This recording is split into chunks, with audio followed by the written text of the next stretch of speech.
The corridor lights hum with a tired glow, falling across a room that has not been touched in years. Dust lies in calm layers over every surface, as if the quiet itself has weight. The air feels still, narrow, almost protective of the memories sealed inside. A single evidence marker, long forgotten, leans sideways near the far wall. The atmosphere does not welcome visitors.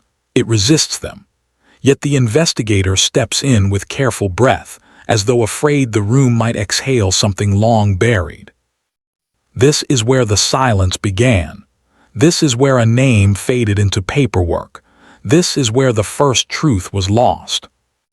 Elara Hemsley, age 26 at the time, a quiet archivist known for cataloging forgotten regional documents, had been found here in the late autumn of 1981.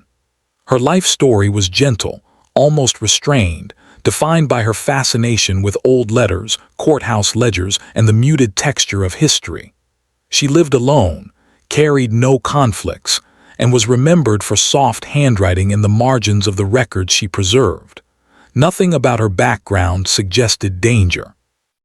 Nothing hinted at the stillness that would later fall around this site.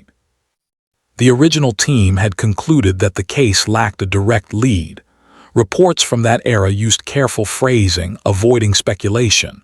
There were no clear points of entry, no immediate signs of struggle, no items missing that could define motive. Everything around her had remained in place except her life. With time, the investigation thinned into silence. Elara's name became a reference number. Her file became a folder shifted between cabinets. The case, despite the gravity beneath it, remained suspended. Now, 4 decades later, the investigator returns alone. Their steps avoid making unnecessary sound, as if heavy movement might alter the authenticity of the room. This revisitation is not ceremonial. It is part of a newly ordered review. Yet something about the setting feels like a quiet reproach, a reminder of an unresolved obligation. The investigator pauses at the doorway, letting the faint scent of dust settle before proceeding. The sensation is familiar. Cold case rooms often feel preserved, untouched by the flow of regular life. But this space carries a peculiar tension, as if its air remembers something no one else does. The investigator kneels near the old evidence marker, fingertips barely grazing the outline of the original placement. Even now, after all these years, the room holds a sense of fragile echo, as though each object represents an unfinished sentence. There is no attempt to dramatize the memory. The investigator does not indulge in emotional outbursts or symbolic gestures. They simply observe, catalog internally, and let the past settle. A faint metallic scent rises from the rusted shelving. The sound of shifting paper seems almost amplified under the thin lights. The memory of Elara Hemsley lingers not as an image but as an absence, an impression formed by what remains untouched. A worn photograph taken during the initial response in 1981 is retrieved from a sealed envelope. The investigator holds it silently. The image feels colder than expected, despite its physical warmth in hand. Elara's outline is faint, captured in imperfect lighting, surrounded by items that have not moved in 40 years. A label on the back of the photo contains the original timestamp, barely legible. The investigator's gaze shifts slowly to the far shelves, where boxes of archived evidence sit. Each box has a number, a classification, a brief description. These remnants create a muted timeline, a story told through objects rather than words. The boxes feel like quiet witnesses, waiting for someone patient enough to listen. A distant memory stirs. The first time the investigator reviewed this case as a trainee, long before they ever expected to revisit it. Even then, the case had carried an unusual stillness, as if something essential had been overlooked. That early impression now surfaces again, sharper, more persistent. A soft whisper escapes in the form of a thought. Something was here unseen. But the investigator does not speak the words aloud. Silence is part of the process. The old scene requires a listening posture, not commentary. As the first hour inside passes, the investigator continues their slow, methodical surveying. The past remains frozen, yet something about the environment suggests subtle dislocation, like a single page misplaced in an otherwise orderly archive. The quiet grows heavier, settling deeper into each corner of the room. The investigator senses that this time, the silence is ready to be broken. Then the moment arrives, a small shift in the dust, a faint glint near a crate that had been previously dismissed as irrelevant. Nothing dramatic, nothing overt, just a small irregularity that does not belong. Suspense does not need volume. It grows from the slightest fracture in stillness. The investigator leans closer. The case, long dormant, is ready to speak again. Case reopens due to discovery of new crucial evidence. The discovery is minute, easily dismissed, barely noticeable. The item rests behind a stack of unused binders, half-shadowed, carrying the dull sheen of something untouched for decades. A thin film of dust covers it unevenly, suggesting it had been moved at some point but not deliberately. The investigator lifts it gently with gloved hands. No rush, no expression, just calm assessment. It is a small envelope, thicker than standard archival mailers, marked with an unfamiliar initial. The handwriting is neat, almost practiced, but unlike the lettering typical for official documents. It carries no date. The seal remains intact, indicating it had likely never been opened. The envelope had not been logged in the original inventory, an immediate red flag not of danger but of oversight. The investigator sets it on a cleared portion of the table and examines the edges. A faint indentation on the back suggests something rigid inside. The room, still locked in its old atmosphere, feels subtly different now, as though the discovery has shifted the entire weight of the past by a fraction. With measured precision, the envelope is opened. A single item slides out, a compact card printed with the emblem of a local library from the early 80s. On the back, written in the same measured handwriting, is a short notation, see Ledger A cross-index. The simplicity of the message creates a tremor of curiosity. This was not part of any known evidence. Why had it been here? Who had placed it? Why was it concealed? The investigator reaches for the original catalog sheets. Each sheet lists materials Elara worked on in the months before her death. Her final projects primarily involved reclassification of old municipal records, ledgers, land documents, correspondence involving civic departments. Ledger A is indeed mentioned, but only briefly and with no description. A line in the 1981 note states simply that ledger a missing, possibly misfiled or misplaced in transfer. The envelope's directive seems too pointed to be coincidence. A return visit to the main archive storage vault is scheduled. The vault's air is cooler, heavier, carrying the faint, earthy scent of old paper fibers. Rows of shelving extend in rigid lines under industrial lights. The investigator moves down the aisles with slow, controlled steps, fingertips brushing along the sides of the boxes to keep track of spatial rhythm.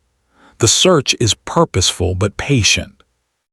In the far corner, tucked between mislabeled directories, a volume marked A is found.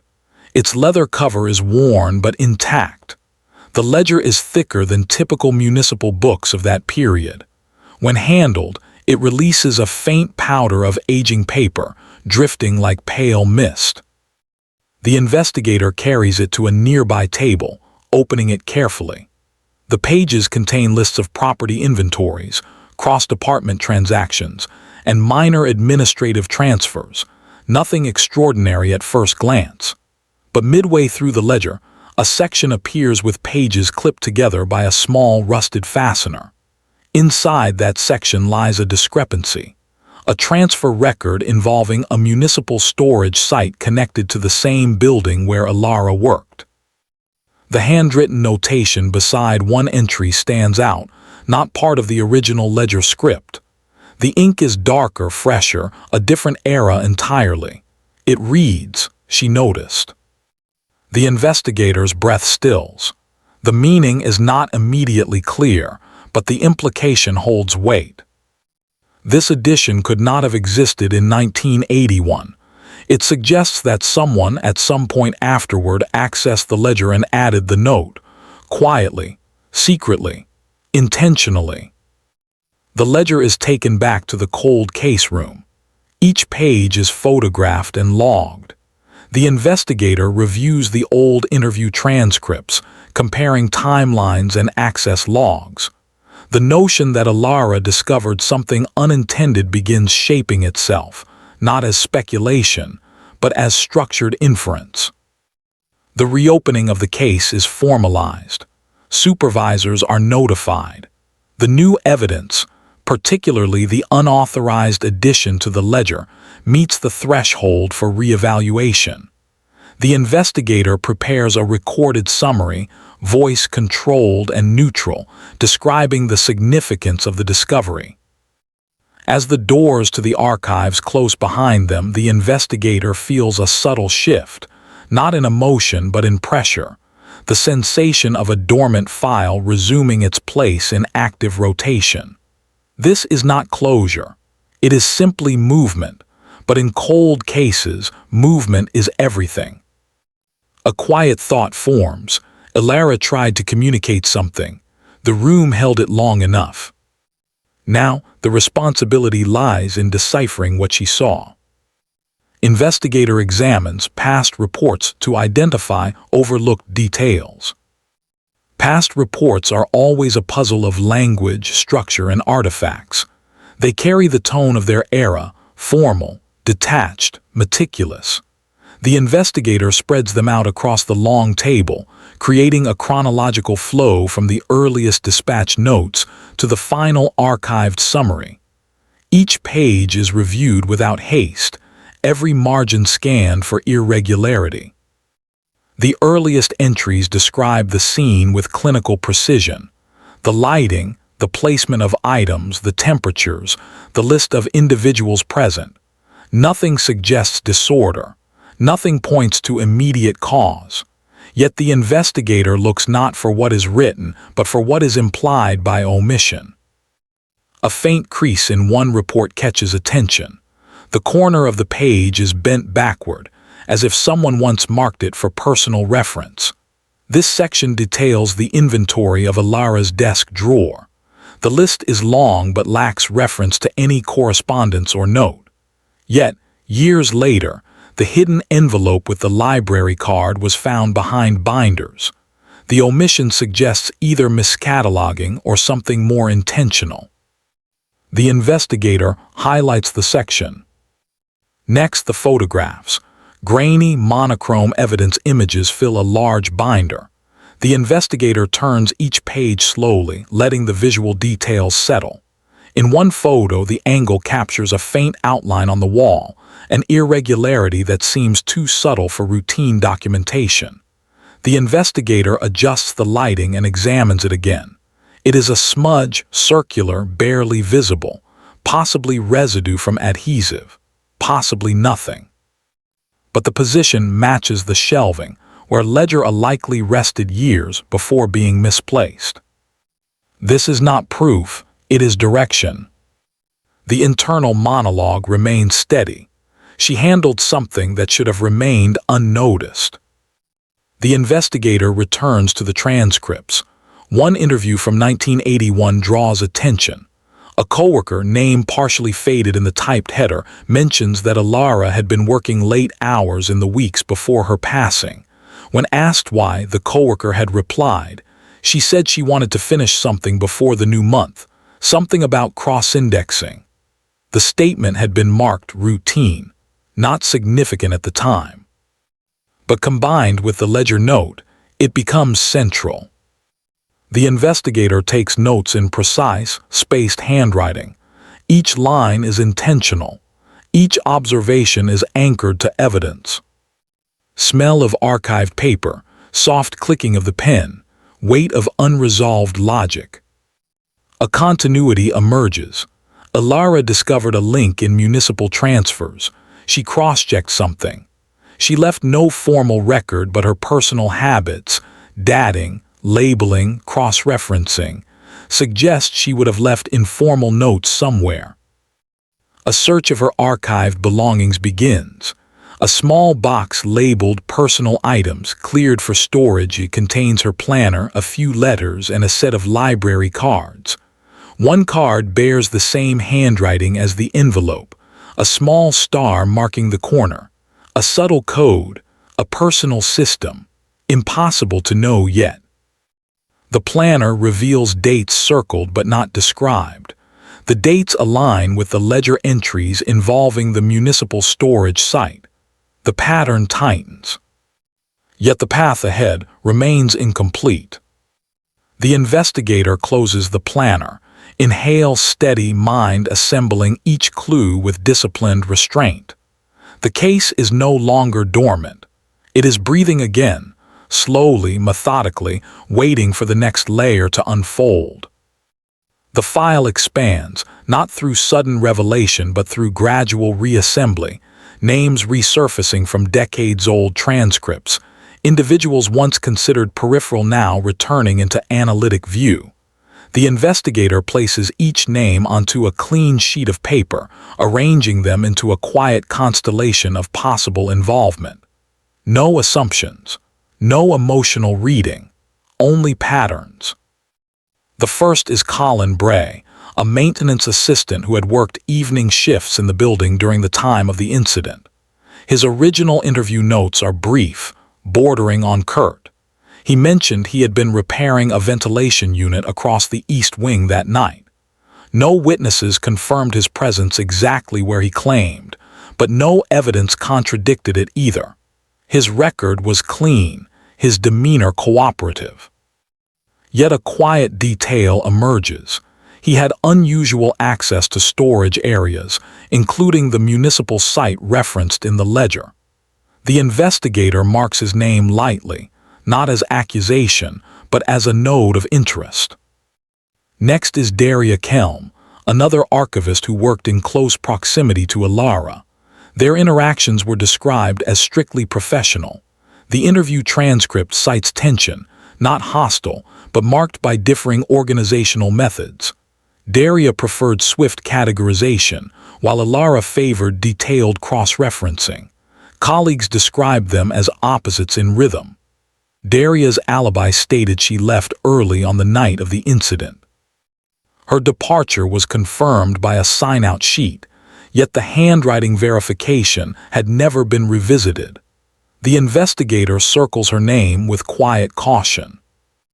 A third individual appears in the old records, Edwin Locke, supervisor at the time. Polished reputation, respected authority, known for efficiency. His report from that night claims he was attending an off-site meeting. The agenda from that meeting exists but lacks signatures from all attendees. A minor gap, too small to conclude anything, yet notable in a case defined by its subtleties. Edwin had approved many of the municipal transfer logs during the months Elara worked on Ledger A. He was also one of the last individuals to review her cross-indexing work. A faint thread begins forming, though still without shape. There is also an external figure, Harlan Jor, a delivery contractor. He entered the building occasionally to drop off shipments of office materials. His interaction with the archive staff was minimal, according to most accounts. Yet he had reported a broken lock near the storage hallway the week before the incident. His observation was dismissed as unrelated. The investigator reviews his recorded statements. Harlan's tone had been hesitant, fragmented, possibly anxious, possibly simply cautious in the presence of law enforcement. Another name added to the constellation.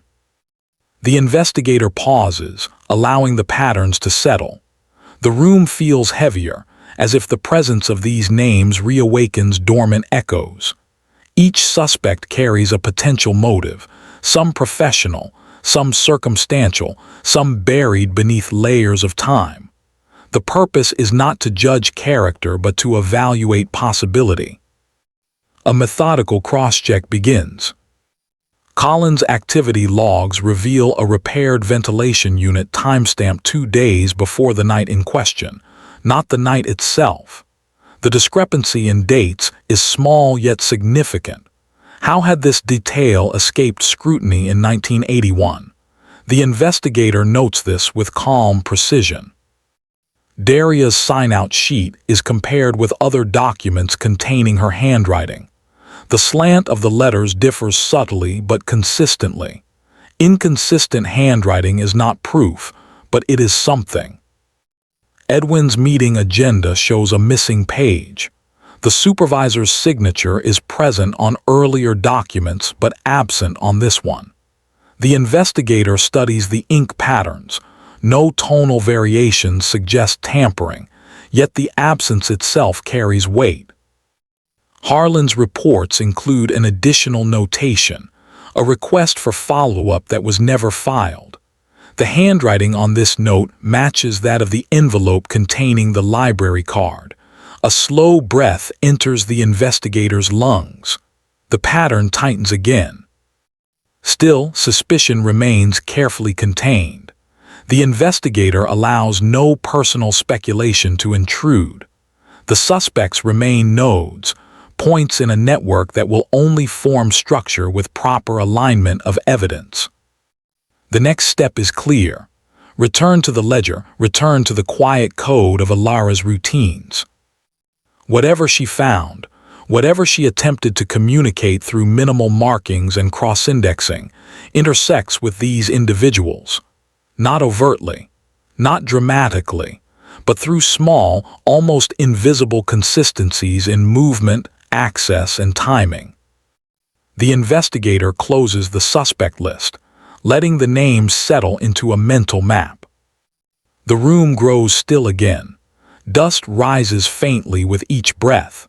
The constraints of time do not blur the clarity of method. Each suspect now becomes part of the silent reconstruction. What remains is to follow the clues, slowly, precisely, without expecting resolution, only direction. Clues emerge slowly, linking inconsistencies to emotional conflicts.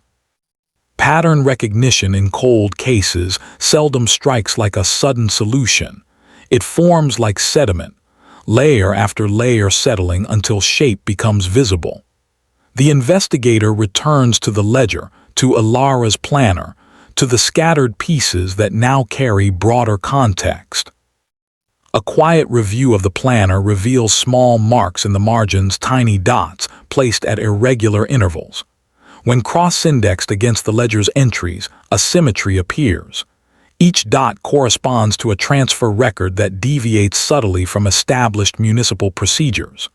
The deviations are small, altered initials, shifted dates, minor numerical inconsistencies. Nothing overtly illicit but collectively suspicious. Elara must have noticed the pattern. The investigator traces each transfer. All lead back to the same storage site, the one referenced in the ledger, the one present in her final work cycle. This site, according to archived maps, was managed under mixed authority. Multiple individuals had clearance, but only 2 had unrestricted access, Edwin and Colin. Another layer settles. A deeper look at the transfer sheets reveals a repeated signature, initials EL, but the signature style shifts between documents, indicating that someone attempted to replicate it. Poorly. A slight curve in the L gives it away. Elara had likely seen this inconsistency. She had likely begun verifying signatures.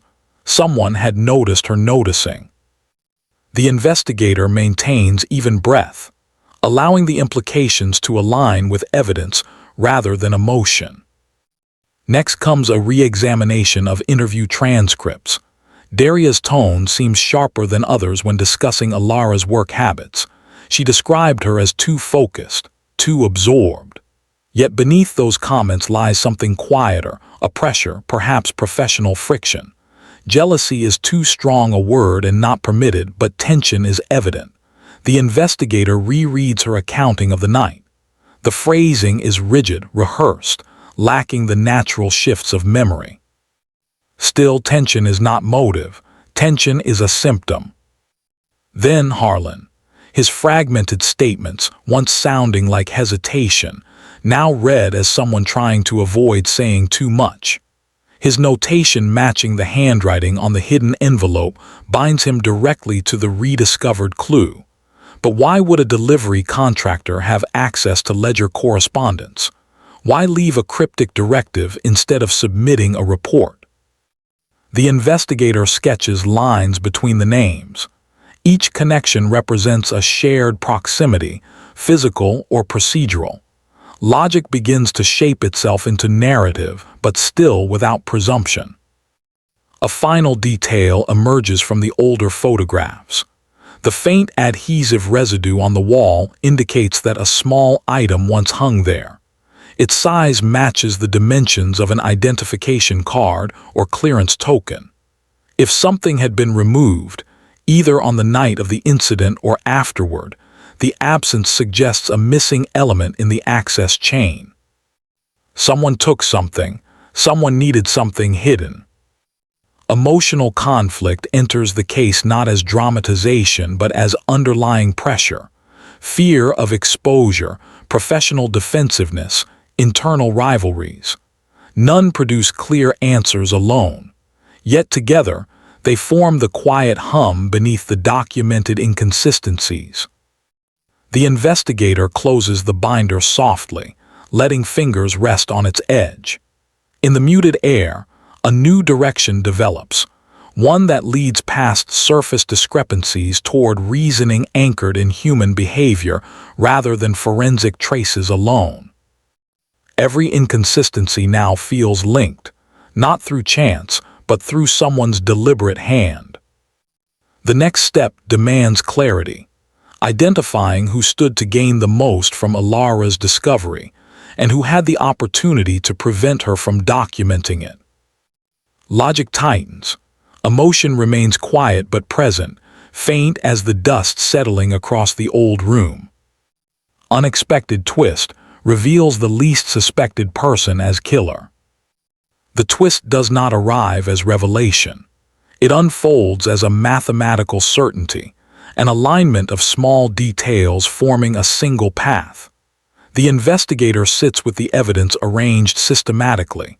The ledger, the planner, the altered signatures, the hidden envelope, the mismatched handwriting, the incomplete meeting agenda, the adhesive trace on the wall. Careful, controlled review eliminates each major suspect. Colin, his access logs show a gap inconsistent with the original timeline. Yet deeper review of union maintenance records reveals he was assigned to another facility that night. His supervisor's confirmation, filed separately, had never been cross-matched. Once combined, the timeline clears him.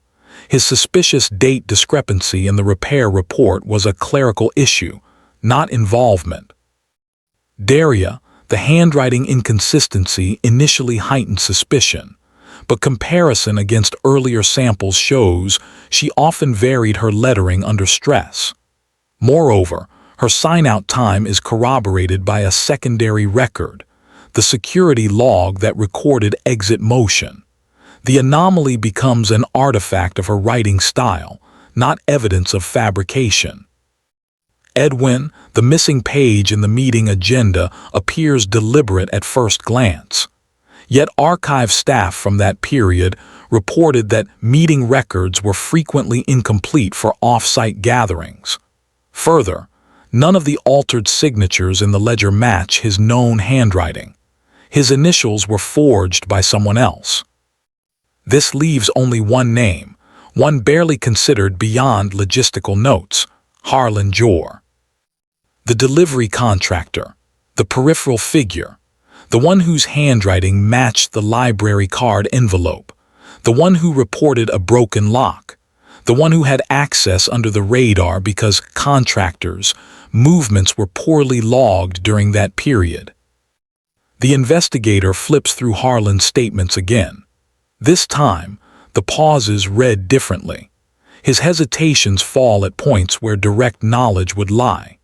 His avoidance of eye contact, once interpreted as nerves, now aligns with someone concealing familiarity with the archive's internal structure. Then the adhesive residue. A small, rectangular space on the wall where a clearance pass or identification badge might have hung. Contractors did not typically receive these badges, but certain temporary passes existed during transitional facility projects. A missing pass could indicate unauthorized entry or removal after the incident.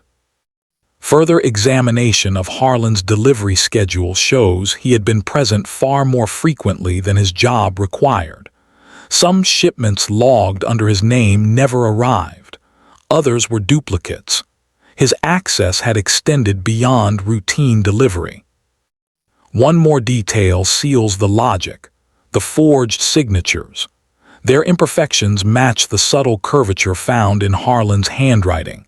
Not identical, but consistent with someone attempting to mimic another's initials using their own pen habits.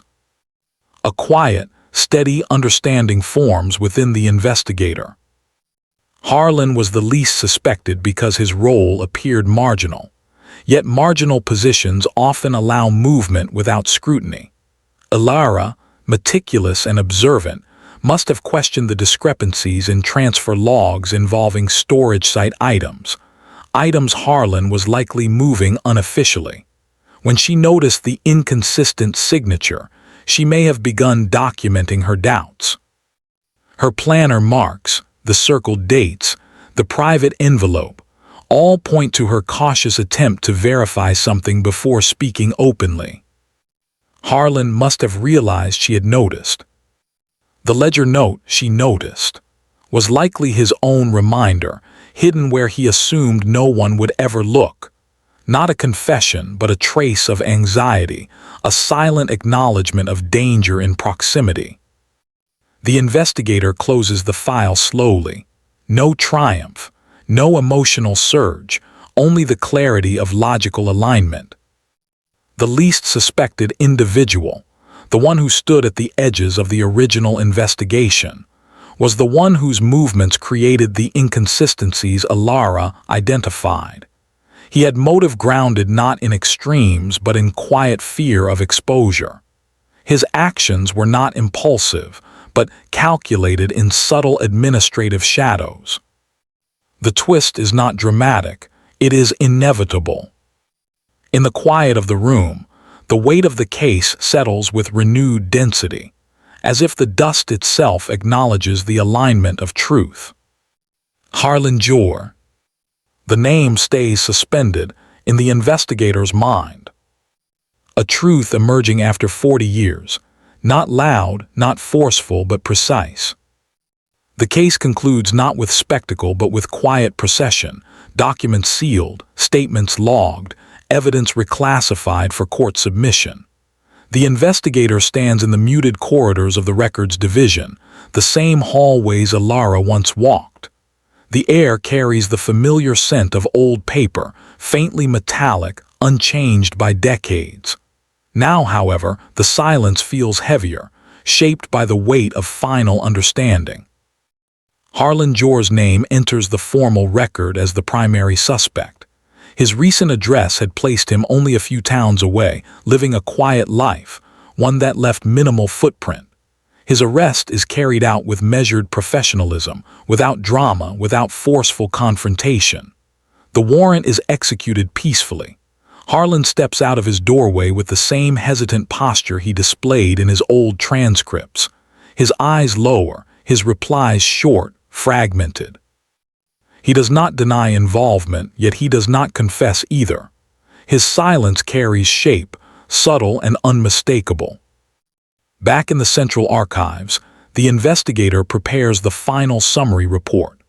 The document unfolds with clarity: forensic alignment of handwriting irregularities, verification of unauthorized access, timeline reconstruction derived from ledger inconsistencies, identification of fabricated signatures, correlation with Elara's private reference markings. Each detail fits into its methodical place.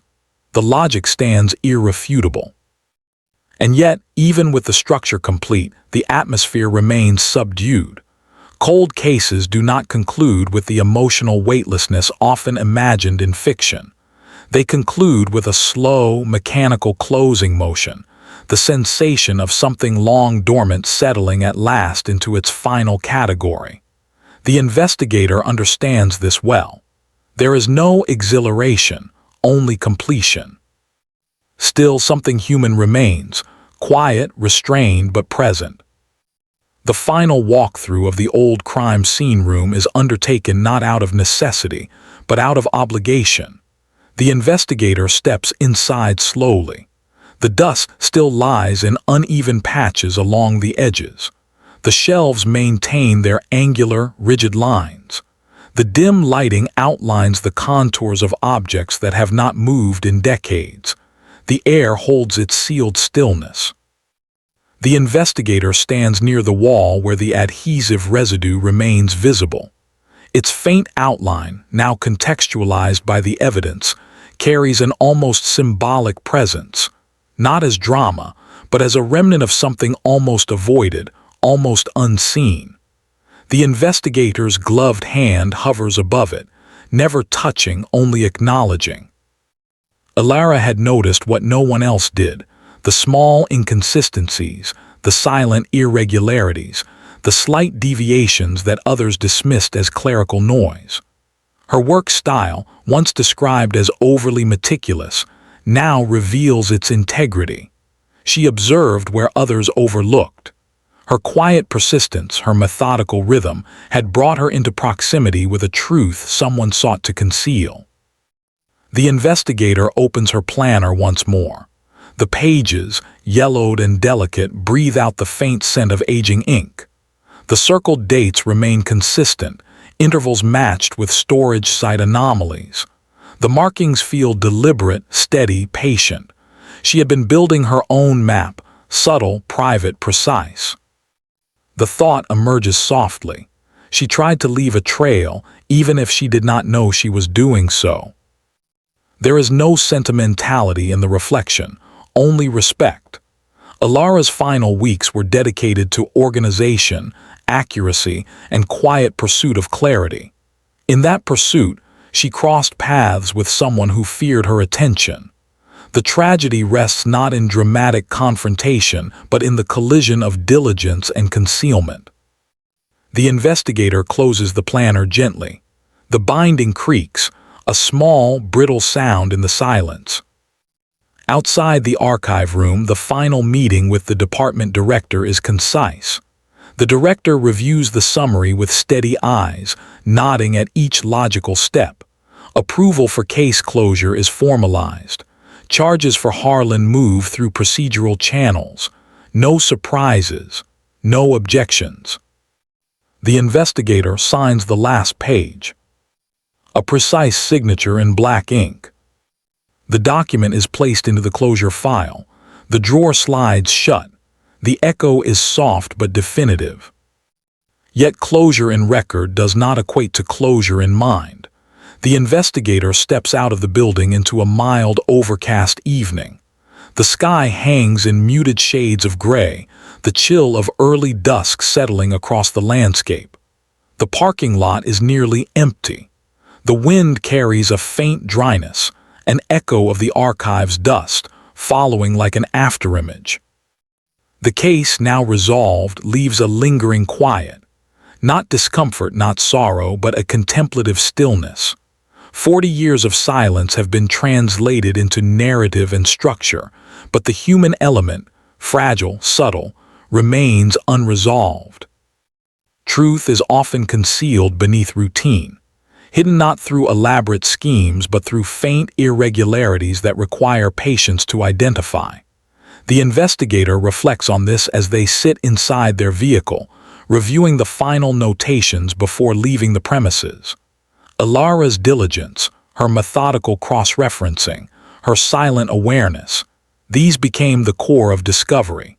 Not the forensic tools, not the archival systems, but her innate precision. The next morning, the department prepares a brief public statement. It is restrained, factual, minimal. No emotional language. No embellishment. It acknowledges the resolution of the 1981 Hemsley case and confirms the arrest of a former contractor based on re-examined evidence. Her name is spoken after decades of absence, returned to public awareness not through sensationalism but through methodical justice. The investigator watches from a distance as the statement is read. The moment is calm, unemotional. Reporters note the outcome. The file now carries formal closure. The world continues. Cases open, cases close. Yet here, something more subtle remains. Later in the records division, the investigator revisits the cold case drawer. The folder containing Elara's case now bears a new classification marker, a small seal indicating closure. The investigator stands for a moment, observing the label, acknowledging its weight. No triumph, only quiet. A thought drifts forward again. Truth rarely reveals itself in full, only in fragments aligned by patience. The final reflection arrives without dramatic pause. It forms gently, shaped by years of work, by countless rooms filled with dust and paper, by silent corridors where echoes linger without meaning until assembled. The truth in this case was never hidden beneath grand misdirection. It lay in the smallest irregularities, tiny marks in a planner, altered initials, a displaced envelope, a residue on a wall. The surface concealed nothing intentionally. It simply demanded attention that few offered. Elara offered that attention.